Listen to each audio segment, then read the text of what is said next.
Hi everyone, welcome to another lecture. So today we are going to start the transatlantic slave trade by discussing how African slavery became such a worldwide thing, right, with regards to the triangle trade, which I will define and show you guys a map of for those of you who haven't really learned about slavery before. We're also going to talk about the biggest British slave trader, and we're going to sort of outline how enslaved African people got from their African villages to the slave ships. Okay, so we're sort of beginning this. So this PowerPoint is going to be in several parts. We're going to start doing that, right? The first one was kind of short, so yeah. And be sure to check out the videos when I point them out, just to remind you, and I hope you guys are keeping up with your assignments and everything. So the transatlantic slave trade. First, we're going to talk about how it began, and then I will sort of explain what it looked like. Okay, again, we're going to pick it up next time as well. So to begin with, if you want to take a look at video A, there's a documentary series called Roots based on the popular novel and series from the 1970s, which actually was recently redone as well, where they sort of discuss what the Middle Passage looked like, what the slave ships looked like, and how serious it was, just to open this subject up. Yeah. So the transatlantic slave trade began by the 17th century due to newly developed trade contracts between the Old World. So we consider the Old World to be Africa, Asia, and Europe, right? And the New World, aka the Americas. Previously, oceanic trade had been difficult because of tidal currents, right? They didn't have ships that could navigate the various tides, waves, things like that. However, new technologies were developed during the 15th century that better equipped ships to travel the Atlantic Ocean. Between 1600 and 1800, over 30,000 sailors participated in the slave trade to West Africa. Every time they visited West Africa, they came across new civilizations that were previously isolated. Actually, sometimes we come across civilizations, particularly in the Amazon rainforest today, that were isolated, thus bringing these reluctant peoples into intersocietal contact for the first time. There was also a desire to create a rival trade network outside the Muslim-controlled trade networks of the Middle East, which were considered to be a threat to European Christendom. So, traditionally, the Europeans, as it said, traded with the ancient Muslim cultures, empire cities, what have you.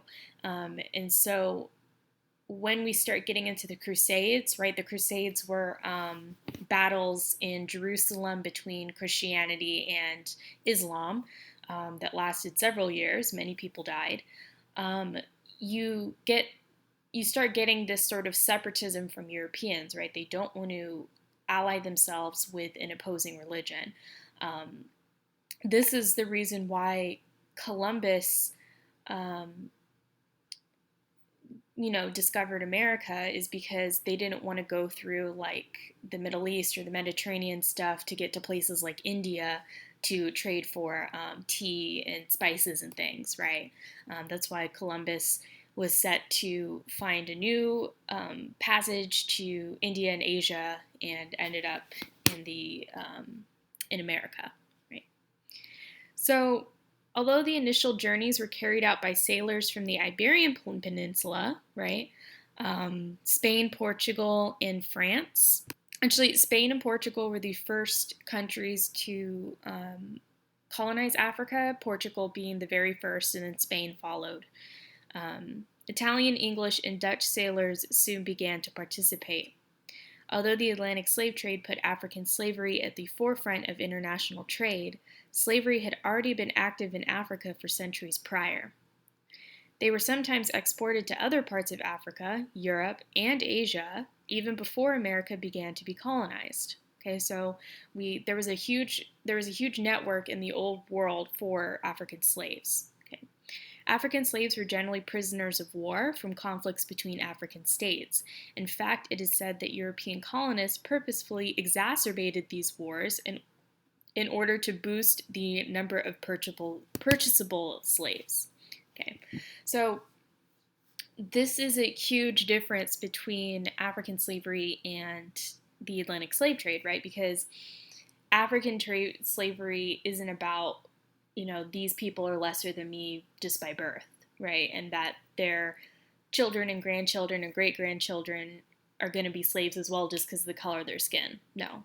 It was basically if your village or city or kingdom lost, you would be enslaved, right? But that didn't mean that the children you had in slavery had to be slaves too. Do you see what I mean?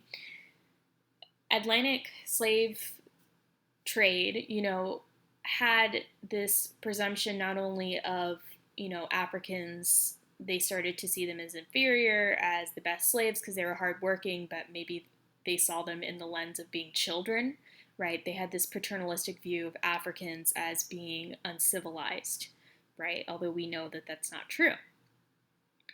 So these are some of the key differences between the two systems, right? That a lot of people don't get, right? Because sometimes, I don't know if you guys have ever heard someone say, they're like, well, Africans had slavery way before the Atlantic slave trade, but it was different, right? Sometimes they'd even let you go because you got close to the family and everything, which they kind of did in American slavery, but not as much. We'll talk about that too later on. Okay. African slaves were often sold for muskets, cloth, and alcohol. So, second part to what I said before, right? The Europeans at first started trading for the slaves. Okay, they weren't kidnapping quite yet. They first traded and created treaties with the African empires. Right? As you can see here, some slaves in chains, being marched off to presumably a ship. But when the Europeans found out that it was due to war, of course they're going to cause conflict between two African villages. They'll fight, one will lose, they'll enslave the people, and then the Europeans can trade for them, right? So it worked in the beginning. Here's an example of a classic advertisement for new slaves. This is what you would see, walking around in places like Charleston, South Carolina, or New York, and essentially enticing people to come and buy these new slaves. Okay. So the European domination of West Africa began with the colonization of the Canary Islands during the 15th century, which were used for the production of wine, sugar, and slaves. By using the Canary Islands as a naval base, the Europeans, primarily the Portuguese, launched slave raids down the coast of West Africa. After meeting a strong resistance from the African sailors that they encountered, the Portuguese king signed an agreement with several West African states in 1494 that allowed Portuguese colonizers to tap into the West African trade networks. The rules for trade, however, were determined by the African kingdoms, who imposed custom duties on foreign ships and seized ships who dabbled in illegal trade. So this is why probably the Portuguese and other Europeans started to steal slaves, right? Because they had to go through all these treaties, they had to pay some sort of tax or embargo fee, on the slaves to the African nations. Not every African nation was down to sell their slaves to the Europeans, right? Some of them were like, no, we don't trust you, so we're not going to give you our slaves. So eventually they came to the conclusion that stealing was a lot easier, right? When we think of the Atlantic slave trade, we separate it into two eras, the first and second Atlantic systems. The first primarily sent slaves to the Portuguese and Spanish empires in South America, which was only 3% of the overall trade that would occur. This occurred from 1502 to 1580, when Portugal briefly united with Spain.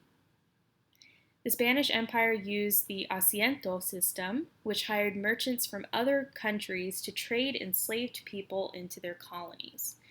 Okay, so for a while, Portugal and Spain had a peace treaty, right? And this peace treaty would provide cooperation, but it also stifled competition. So you didn't have Portugal and Spain competing so much to be at the top of the slave trade.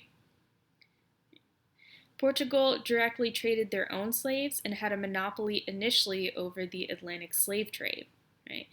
The Portuguese mainly sent their slaves to Brazil, right, which is the only Portuguese-speaking country in South America, right? And Spain sent theirs to their various colonies like Cuba and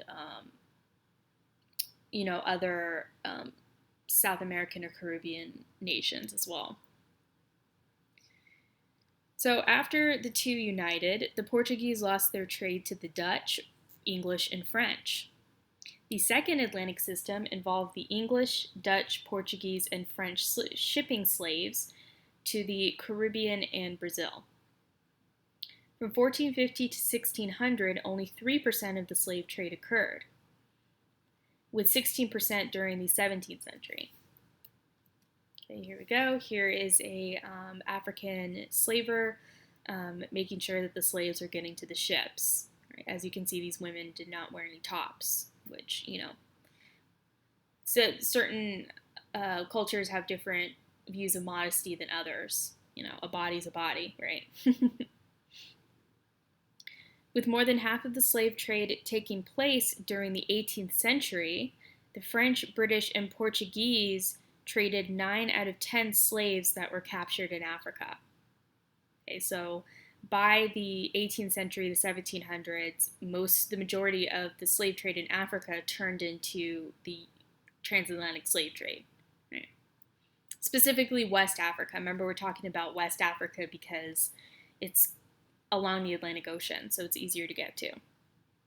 England became the biggest shippers of slaves, overtaking Portugal's numbers by the 1690s. Angola was where they bought the most slaves. Although the United States and England would ban the slave trade after 1808, the next several decades would account for over 28% of the overall trade. So that tells you that there were a lot of slave traders who were doing it on the down low, right? When we track the slave trade on a map, we tend to think of its trajectory as a triangle, which is what I'm about to show you right now. Okay. The first side involved the exports of goods from Europe to Africa. Okay, so as you can see, the arrow that says guns, rum, and goods is going from Europe to Africa. From 1440 to about 1833, African rulers would receive guns, ammunition, and other goods in exchange for their slaves. The second side involved the slaves being shipped from Africa to the Americas and the Caribbean. So you can see slaves from Africa to those places. This has many names. It's called the Middle Passage. It's called the Middle Journey, right?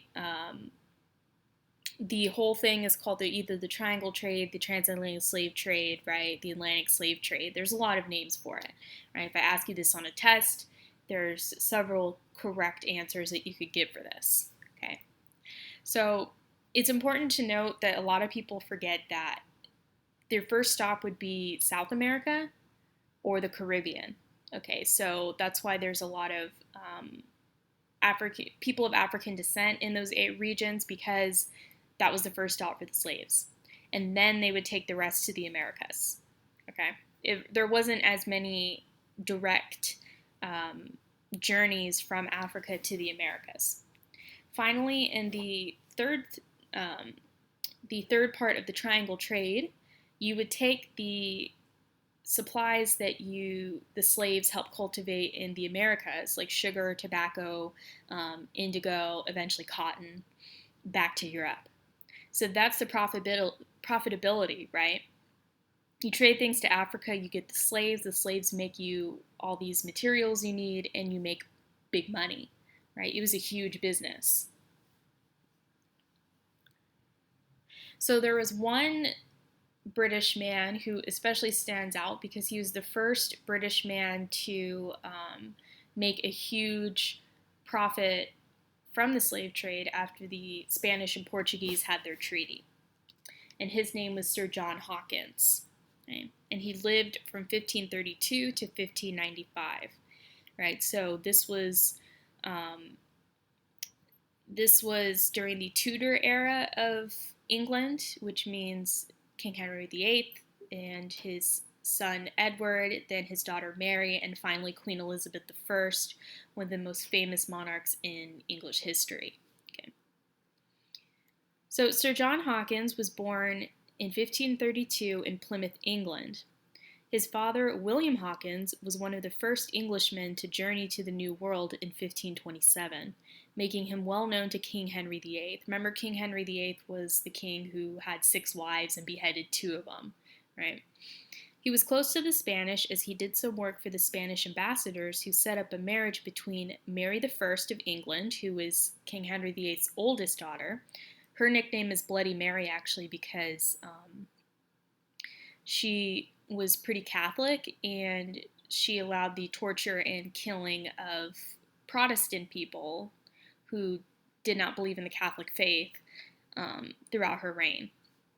So Sir John Hawkins helped set her up with Philip II of Spain, who would eventually launch his Spanish Armada against Elizabeth I, Mary's younger sister, and again, one of the most famous monarchs in British history.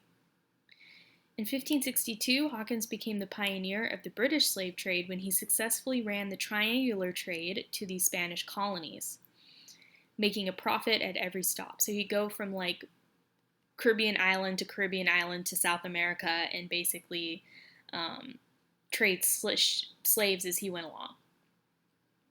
It also caused a ban on English ships from trading in the West Indies. His father-in-law, Navy Treasurer Captain Benjamin Gonson, was hanged, drawn, and quartered for denouncing Henry VIII's reign. Okay, so hang, drawn, and quarter is basically you're hung, you have your body parts cut into you're hung, then your gut split open so that your innards fall out, and then you're chopped into 4 pieces and they're spread around. So it's really gross. It's one of the worst tortures that they had during the time. His second trip in 1564 was sponsored by Queen Elizabeth I, who provided him with fortified ships. With his cousin Francis Drake, or Sir Francis Drake, who is a famous explorer and is often the subject of the Uncharted video game series, which I recommend if you like history. It's fun. Hawkins was able to trade in the Spanish colonies despite the ban by paying taxes. In addition to his profits benefiting the English crown, Hawkins also played spy when he foiled a 1571 plot on Queen Elizabeth's life, which intended to displace her with Mary, Queen of Scots. Okay, so I know I'm getting into British history quite a bit, but it's helpful to explain, right? Even though we're talking about the African slave trade. Or the transatlantic slave trade, right? Because if you call it the African slave trade on the test, it's not correct because there was already an African slave trade. So my bad. I should clarify it's the transatlantic, Atlantic, whatever slave trade, right? So Queen Elizabeth I, was in danger of losing her crown because of her cousin Mary, Queen of Scots. Just as it said, she was the Queen of Scotland. She had a son, James, who eventually took over the crown after Elizabeth died. These Scottish nobles didn't want Mary in power, so she ran away to Elizabeth, who had her in prison for years for her protection. Mary plotted to have Elizabeth killed, and Elizabeth had Mary beheaded, right? Very interesting story.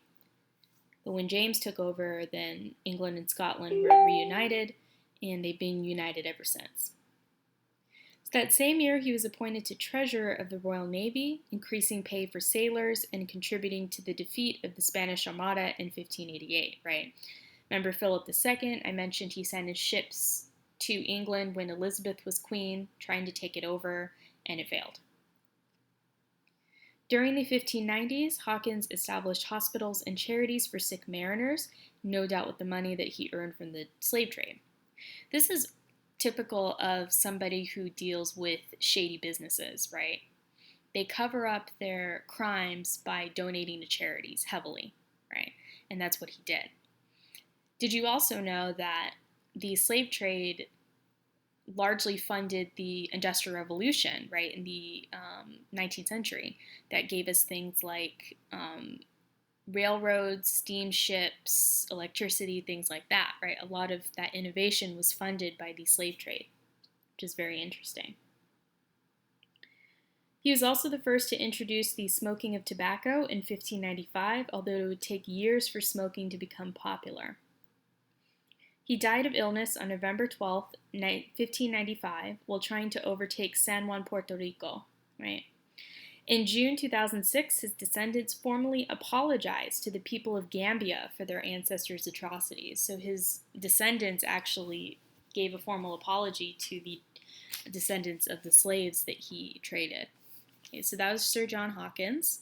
If you take a look at video B, there are some manuscripts that Hawkins had, right? Manuscripts essentially are logs of like the slaves he had, when they took off, what the ship looked like, maybe how old the slaves were, stuff like that, right? You keep track of those very carefully. Again, here are some slaves being transported to the coast to get ready for the ships. They would be, tethered like this because it's a little harder for you to get out of this, except it sucked when you had to go to the bathroom because you had to like all squat together, because you're all tethered by the neck. This also is the beginning of chattel slavery. So chattel slavery means treating slaves less human and more like commodities, right? So again, this is why African slavery and the transatlantic slave trade is different. Because African slavery treated the slaves more like people who, because they're like, well, you lost the war, you're a slave, you work for me for a certain amount of years or maybe till you die, but your children or grandchildren will be fine and maybe I'll free you early. Whereas chattel slavery is like, no, all African people are slaves because they're black and because they're from Africa. They're going to be slaves for generations. This is where they belong, right? So we're treating them like objects. So now let's get into the reasons for the slave trade.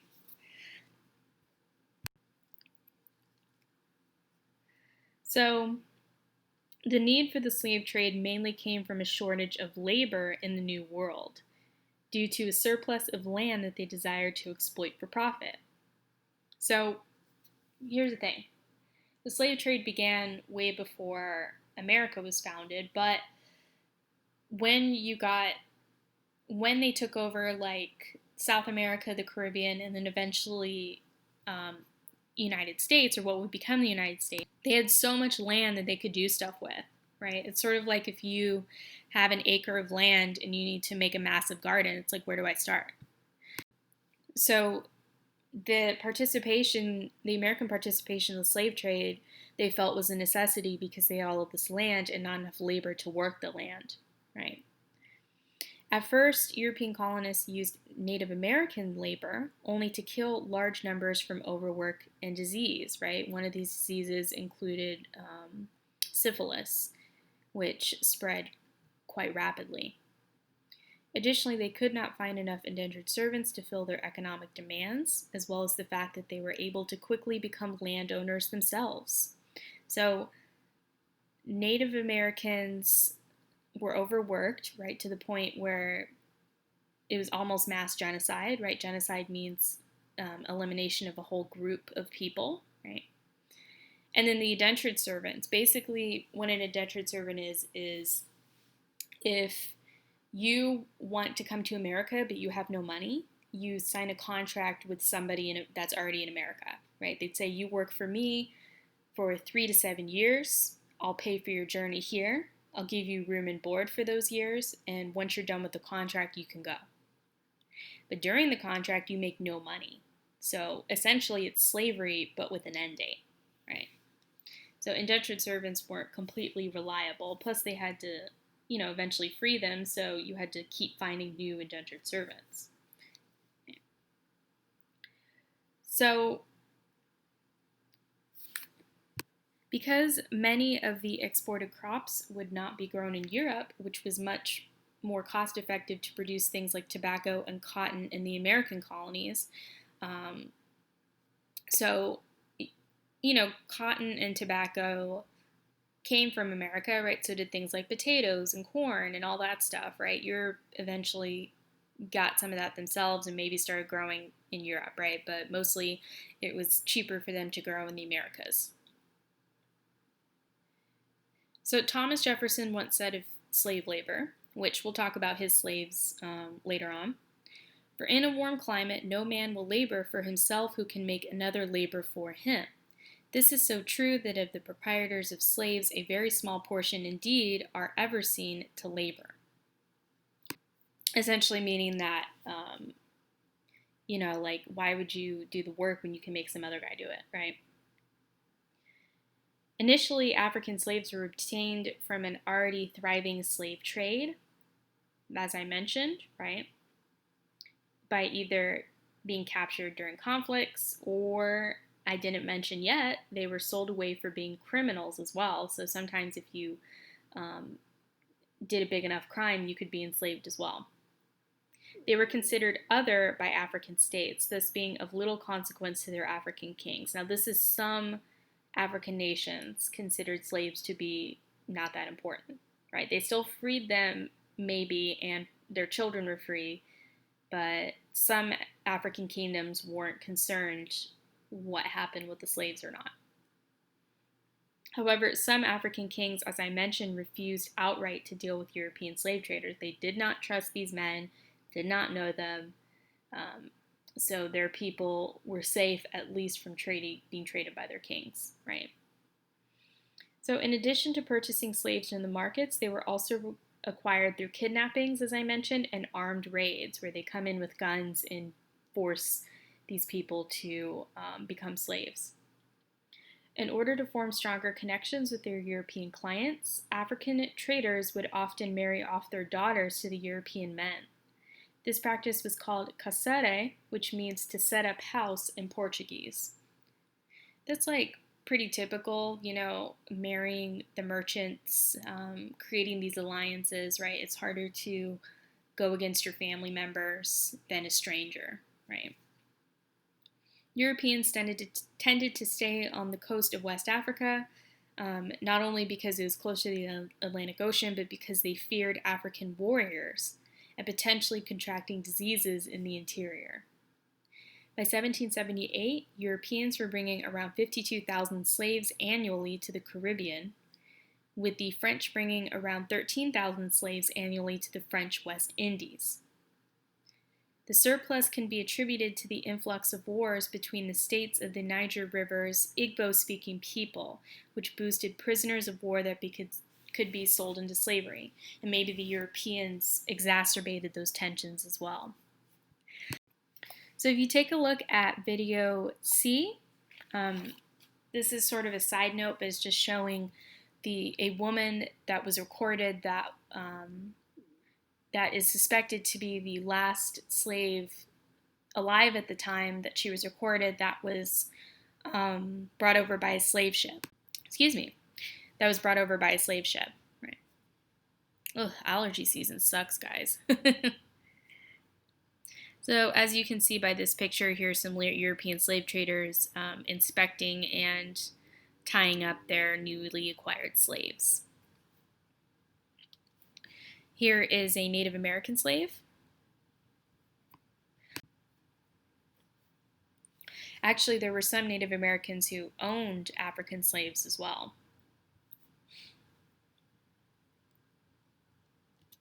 All right, so our final topic today, we're going to talk about how they got to the ship, okay? Because it wasn't simply they just like marched from their little seacoast village to the ship, got on, and went to America, right? It was a whole system. Let's continue to talk about the differences between African slavery and slavery in the New World, which I already sort of talked about a little bit, but let's get into it more. So one, of course, I mentioned children of African slaves were born free. Okay, so if your parents are enslaved and you were born, you're not going to be a slave, right? Additionally, slavery was not distinguished by a particular racial or religious minority in Africa. Again, they were not enslaved based on the color of their skin. The treatment of slaves in Africa depended on what region they were enslaved in. Whereas slaves in Cameroon were slaughtered in the thousands during ritualistic sacrifices, slaves in other areas were sometimes treated as part of the family, with the right to marry without the permission of their masters. So, again, this sort of reiterates my previous thing, right? It's like it depended on where you were from, right? But in general, these people did not expect generations of their family to be enslaved like the New World slaves were. In contrast, in the Americas, slaves were most certainly not treated as part of the family and could not marry without their master's permission. We'll touch on that later on. The journey from Africa to the New World exacted a large toll, with 1.5 to 2.4 million Africans dying during the trip. So even before you got to the Americas, you could die on the boat. Okay. That number could be a lot larger, as slave deaths weren't always recorded. Also, it did not consider that slaves were killed during the coastal raids, as well as those that died while being transported to the ships. Around 10.5 million slaves arrived in the Americas, with the majority going to Brazil and the Caribbean. In addition, over 8 million were sold into the African markets, while over 6 million were shipped from the east coast of Africa to Asia. The profitability of trading with the Europeans caused the African states to change many of their capital punishments to sentences of slavery, boosting their revenue. So there were a lot of African merchants and kings sometimes, who just wanted to make a lot of money. They didn't care where their people went. Benin, who quickly profited from selling their slaves, became known as the Slave Coast. So these people, right, were trafficked to the Europeans for money, right? Sometimes, but I didn't mention sometimes just to get rid of them, right? If you have a lot of people that you label as criminals, maybe there could have been nefarious, like, personal reasons too. Like, maybe you could accuse someone of a crime because you don't like them, they could be enslaved and you never see them again, right? It's horrible to think about, but, we don't know if that's the case or not because people aren't going to necessarily write these things down. So here's what some people on a slave ship look like. Which, by the way, if you want to see remnants of an actual slave ship, the Afro-American History Museum in Washington, D.C. has a room where they have boards from a slave ship. It's very emotional. Like, it almost brought me to tears, especially if you're someone of African descent. It's hard to look at. So the slaves were captured, or when they were captured or bought, they were marched to the coast and held in large forts, which were called factories. In ports like Benguela, Elmina, and Bonny, around 820,000 people died while being held in these factories. So factories were essentially these big, large forts, sort of like prisons, where when you got there, you would sit there until they had enough slaves to fill a ship, right? You can't just march there. There's like 20 of you, they put you on a ship and go, right? That's not cost effective because it takes a couple months to get to the Americas. So that's why you would sit in these forts for like days, weeks, months, however long it took for them to get enough slaves to pack a ship, right? And a lot of people died. It was awful because they're not going to feed you well. They're not going to clean the area for you, right? They don't care. So if you take a look at the last video, video D, one of the places I mentioned, Elmina Castle in Ghana, you can see what that factory looks like today. And you can tour some of these factories that are still, the ruins are still there. Um, I think Steve Harvey, the host of the talk show and Family Feud, recently went to one of these with his family, right, and recorded it. So the journey to the Americas, dubbed the Middle Passage, accounted for 12.5% of the trade's deaths, because African slaves are packed into tight, unsanitary spaces on ships for months at a time. As a way to reduce the mortality rate, sailors made the slaves dance on deck for exercise and force-fed slaves who tried to starve themselves. In addition to the easy spread of diseases, many slaves would escape the trade by jumping overboard as a form of suicide.